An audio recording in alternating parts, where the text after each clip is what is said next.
తెలియని విషయం కాదు. ఆయన మొత్తం రాసేస్తాడు ఎక్కడి నుంచి ఎక్కడి. కాకపోతే వస్తాయి, సేవ చేయటానికి మనం తయారవ్వాలి. ఇదొకటే. బియ్యం గురించి, పప్పుల గురించి, లేకపోతే డబ్బుల గురించి భయపడే అవసరం లేదు. సేవ చేయటానికి మనం ఇష్టపడితే గురువుగారి దగ్గర అద్భుతంగాను మనందరికీ పుణ్యఫలం రాస్తాడు వెంకయ్య స్వామి. అమ్మ దీవిస్తుంది ఉదాహరణకి, ఆయన రాసిస్తాడు. రాసి కోట్లు మనుగులు పడుగులని ఆయన భాష ఏదో ఉంటుంది, అది అవన్నీ రాసిస్తాడు. కాబట్టి విషయం అదమ్మా. ఇక అమ్మ ఇవాళ మీకు వెంకయ్య స్వామి వారి నిర్ణయం అయిపోయి ఉంటుంది మ్యాక్సిమం లిఖితం. లేకపోతే ఆమె పలికి ఆమెకేం అవసరం. నిన్న ఊరేగింపులో మనకు తెలియకుండా ఆమె వచ్చి ఉండొచ్చు, మనం ఎవరం గమనించాలి. మనందరం ఊరేగింపు మన పని మనం చేసుకుంటే వెళ్ళాం. ఆమె వచ్చి ఉండొచ్చు.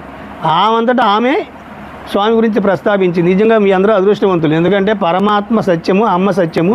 ఇవాళ అది ఇక్కడ మళ్ళీ ఒకసారి నిరూపమైంది. ఇది నిరూపం. ఎందుకంటే